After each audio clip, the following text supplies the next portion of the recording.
Hello student, स्वागत है आपका बीएम हिस्ट्री में। आज की वीडियो में हम लोग सीखेंगे डीएनए पैकेजिंग के बारे में। प्लीज देखते हैं डीएनए पैकेजिंग। डीएनए पैकेजिंग यानी कि डीएनए डीएनए का लिप्यंतकरण।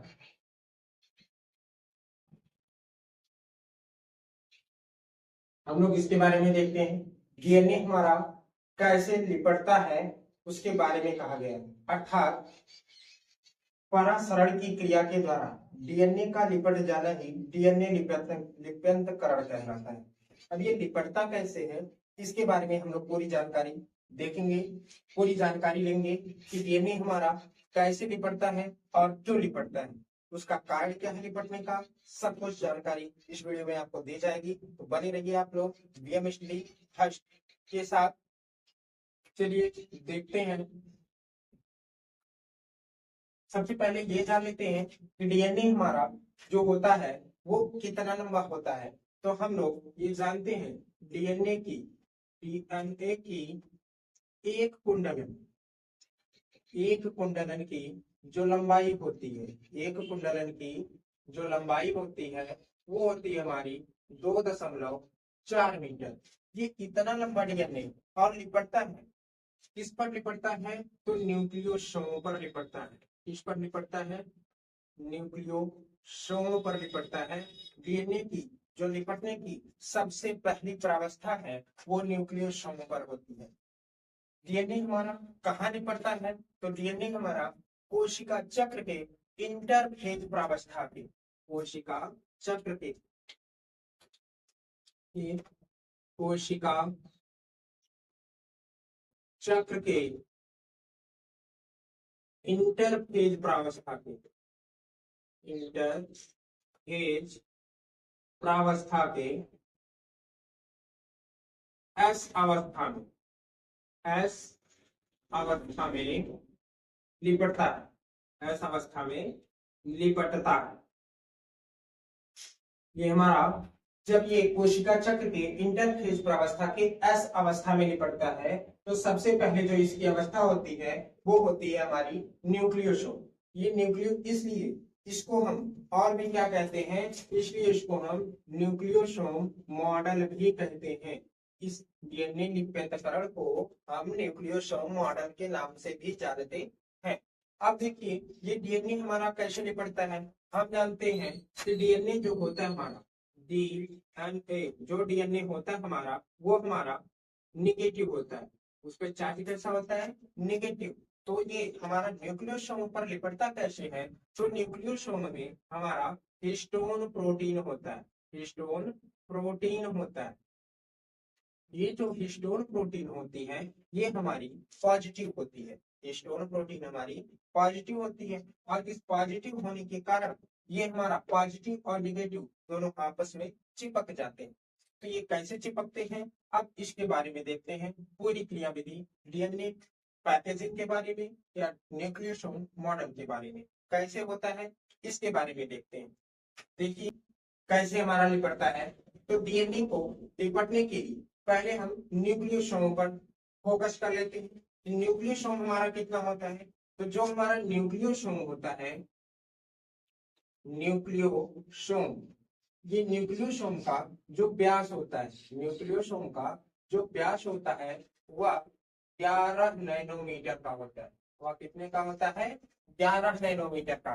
तो अभी हम लोग देख रहे हैं कि डीएनए की एक कुंडलन की लंबाई 2.4 मीटर है, जबकि न्यूक्लियोसोम का व्यास है 11 नैनोमीटर। तो एक न्यूक्लियोसोम पर इतना लंबा डीएनए कैसे लिपटता है? देखिए जैसे हमारा एक धागा होता है, ये एक धागा होता है, ये धागा काफी ज्यादा लंबा होता है, परंतु एक ड्रिल में एक गोले में एक छोटे से नली में, इतनी ही बड़ी नली में पूरी तरीके से बहुत सारा लंबा धागा हमारा लिपटा दिया जाता है। तो वैसे ही हमारा ये जो डीएनए होता है 2.4 मीटर लंबा, वैसे ही हमारे न्यूक्लियोसोम पर ये यानी कि 11 नैनोमीटर व्यास के ही न्यूक्लियोसोम पर ये डीएनए हमारा लिपट जाता है। अब ये कैसे लिपटता है इसके बारे में देखते हैं। देखिए, तो सबसे पहले ये न्यूक्लियोसोम का निर्माण होगा। तो देखिए, न्यूक्लियोसोम के निर्माण के लिए, यानी न्यूक्लियोसोम का जो निर्माण होता है वो एक हिस्टोन प्रोटीन से होता है। किससे होता है? तो हिस्टोन प्रोटीन से होता है। और ये हिस्टोन प्रोटीन, ये जो हिस्टोन प्रोटीन होती हैं, ये हमारी 5 प्रकार की होती हैं। कितने प्रकार की होती हैं? तो 5 प्रकार की। देखिए कौन कौन? H1, H2A, H2B, H3 और H4, ये 5 प्रकार के हमारे हिस्टोन प्रोटीन पाए जाते हैं। ये पांचों प्रकार के हिस्टोन प्रोटीन मिलकर के एक अष्टफलकीय संरचना का निर्माण करते हैं, अर्थात एक ऑक्टोमर का निर्माण करते हैं, या फिर हम कह सकते हैं कि एक न्यूक्लियोसोम का ये निर्माण करते हैं, एक न्यूक्लियस का ये निर्माण करते हैं। तो देखिए ये कैसे करते हैं निर्माण? तो ये जो हिस्टोन प्रोटीन है हमारी, इनके एक एक अणु, इनके एक एक अणुओं की दो दो प्रतिलिपियां होती हैं। कितनी प्रतिलिपियां होती हैं? तो दो दो प्रतिलिपियां होती हैं। ये इस प्रकार से होते हैं, इनकी एक एक अणु यहाँ होती है तो दूसरी अणु यहाँ होती है। ये आगे पीछे की तरफ है, ठीक है, आगे और पीछे ये ऐसे लगे होते हैं। इनके एक एक अणु, यानी एक एक अणुओं की दो दो प्रतिलिपियां। कौन कौन? H2A, H2B, H3 और H4, यही होते हैं हमारे।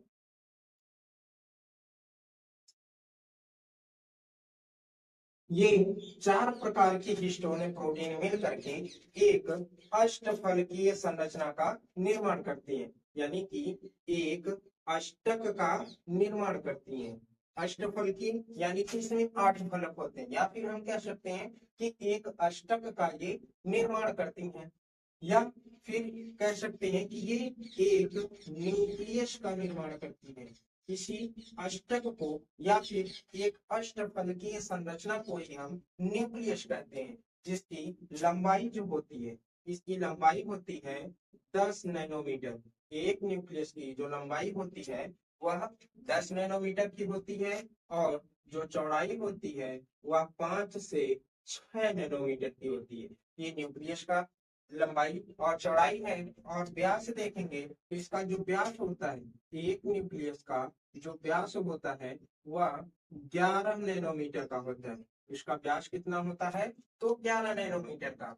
अब देखिए 11 नैनोमीटर के व्यास पर 2.4 मीटर लंबा डीएनए हमारा लिपट जाता है। कैसे? जैसे कि धागा उतना लंबा होता है, एक ही रील में, एक ही गोले में, छोटे से नली में वह लिपटा दिया जाता है, वैसे ही डीएनए हमारा इस पर लिपट जाता है।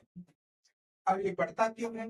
इसलिए लिपटता है क्योंकि अगर इतना लंबा डीएनए है तो इतनी ही बड़ी शरीर में इतना लंबा डीएनए, हम जानते हैं कि डीएनए की जो पूरी लंबाई होती है, डीएनए की जो पूरी लंबाई होती है, पूरी लंबाई, वो हम पृथ्वी से सूर्य तक का चक्कर हम लगभग 40,000 बार लगा सकते हैं। यानी earth to sun, earth to सन, इसका चक्कर हम लगभग 40,000 बार लगा सकते हैं। इतना लंबा डीएनए एक मानव के शरीर में होता है।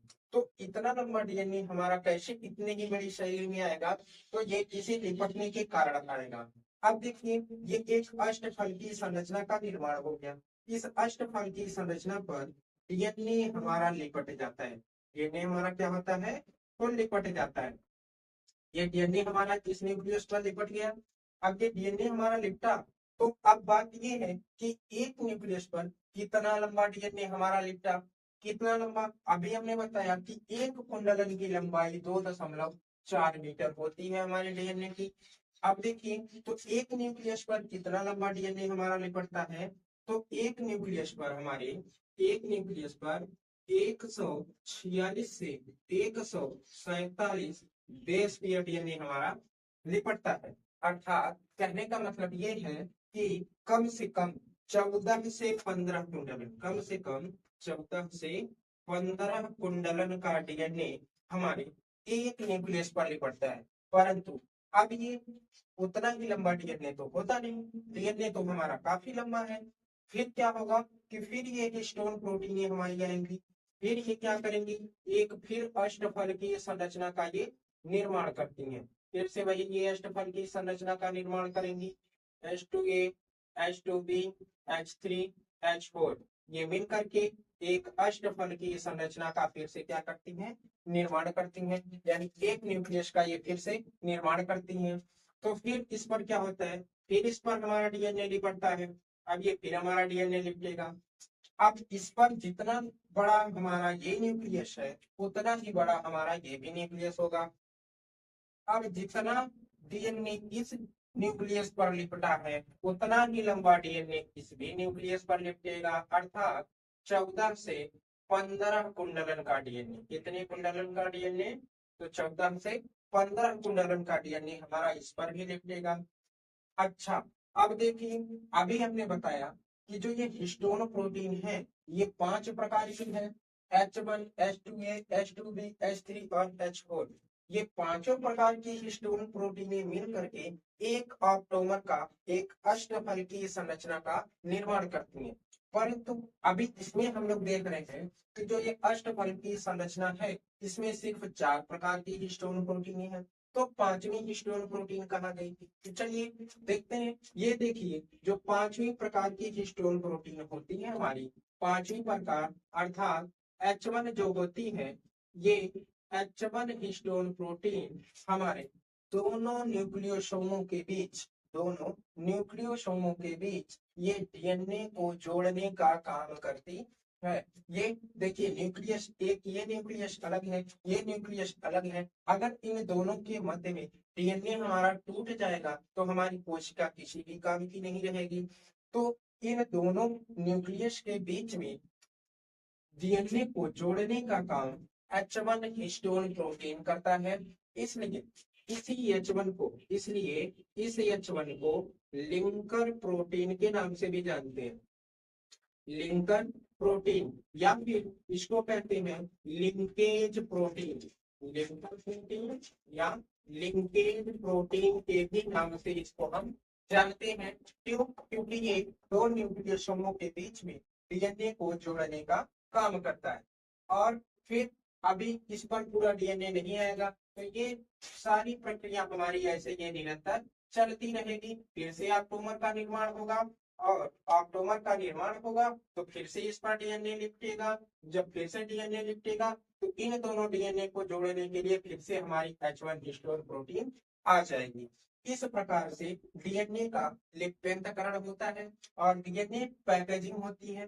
डीएनए पैकेजिंग की सबसे पहली जो प्रावस्था है वो होती है हमारी न्यूक्लियोसोम मॉडल। ठीक, इसलिए इसको हम न्यूक्लियोसोम मॉडल कहते हैं, क्योंकि डीएनए हमारा जो होता है सबसे पहले और सबसे ज्यादा और सबसे बड़ा डीएनए हमारा न्यूक्लियोसोम पर ही लिपटता है, इससे ज्यादा ये लिपटता नहीं है। जबकि डीएनए को लिपटने के लिए बहुत सारी प्रावस्थाएं, बहुत सारी जगह पर डीएनए हमारा लिपटता है, लेकिन सबसे पहली प्रावस्था और सबसे बड़ी प्रावस्था ये हमारा न्यूक्लियोसोम का होता है, जो कि यहाँ पे आप लोगों को बता दिया गया।